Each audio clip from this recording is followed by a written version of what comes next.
Chapter 12. From George Ivanovich Gurdjieff's Beelzebub's Tales to his grandson. The first growl. After a moment's pause, Beelzebub continued. This story of anathema reminds me of another story which may provide very useful material for understanding the strangeness of the psyche of the three-brained beings of that planet which has taken your fancy. Furthermore, it may reassure you a little and give you some hope that even if these peculiar terrestrial beings did learn how you had insulted them and should anathematize you, things might not turn out so badly for you after all. The story I'm going to tell you is about something that happened quite recently among the three-brained beings of that planet, and which came about as follows. In one of their large communities, there existed quite peaceably an ordinary being who was by profession a writer. Here you must know that in long past ages one could occasionally run across beings of that profession who still invented and wrote something really by themselves. But in later epochs, and especially in recent times, writers have been of the kind that only copy out all sorts of ideas from many books already in existence and fit them together to make a new book. And in general, they prefer books that have reached them from their remote ancestors. I must point out that the books fabricated by contemporary writers, taken all together, are the principal factors in diluting the reason of all the other three-brained beings there, until it has become, as the Venerable Mullah Nasser ad-Din says, thinner than air. And so, my boy, the contemporary writer I was speaking of was just a writer like all the rest of them, and was nothing particular in himself.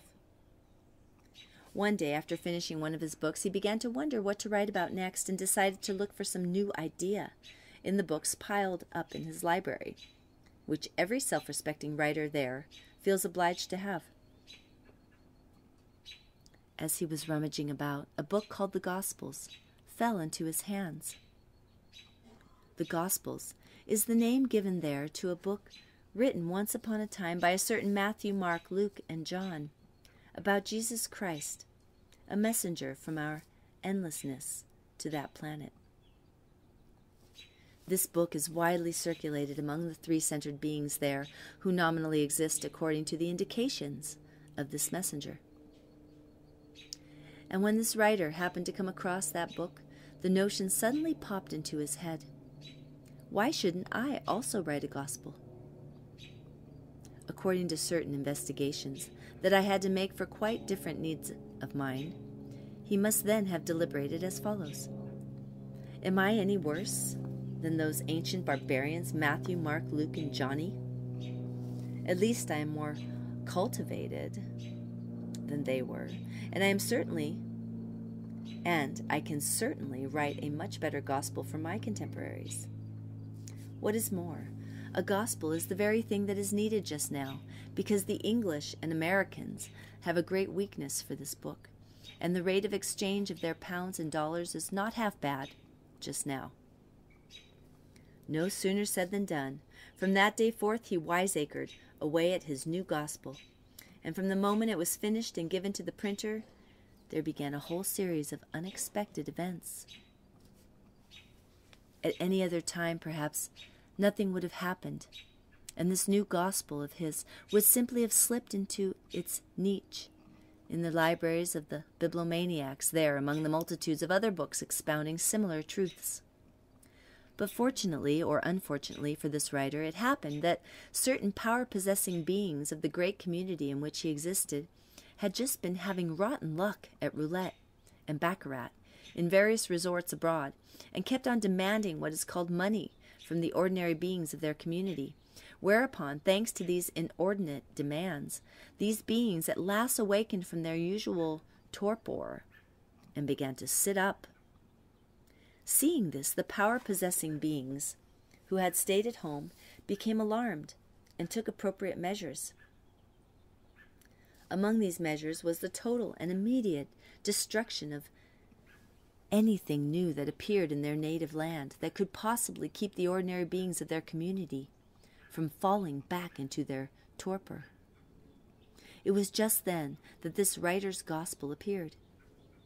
in the contents of this new gospel, the power-possessing beings found certain things which, in their understanding, might keep the ordinary beings from hibernating again, and so they immediately decided to get rid of both the writer and his gospel, for by now they had become past masters at getting rid of native upstarts who did not mind their own business. But for certain reasons, they could not treat this writer in that way. This threw them into a quandary, and they hemmed and hawed about what to do. Some proposed simply to shut him up in a place teeming with rats and lice, others to send him to Timbuktu, and so on and so forth.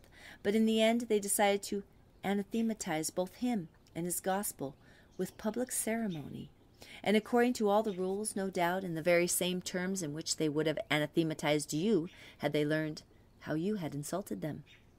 And so, my boy, it was there that the strangeness of the psyche of the contemporary three-brained beings of that peculiar planet showed itself. In the case of this writer, when he and his gospel had been publicly anathematized, the result was, as the highly esteemed Mullah Nassereddin says, just roses. Roses. What happened was this. When the ordinary beings of that community saw what a fuss was made over this writer by the power-possessing beings, they became greatly interested in him, and bought and read avidly not only his new gospel of his, but also all the books he had written before.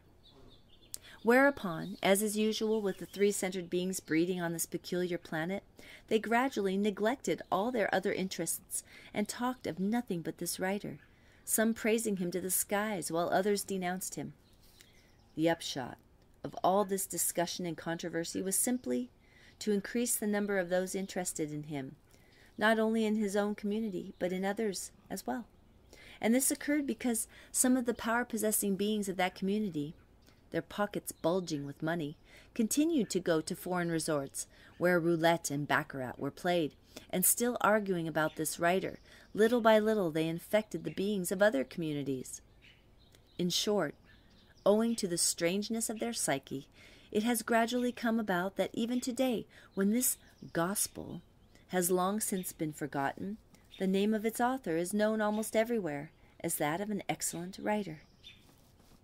Anything he ever wrote is seized upon and regarded as indisputable truth. Everybody now regards his writings with the same veneration as was felt by ancient Chaldeans when they listened to the prophecies of their sacred Pythonesses.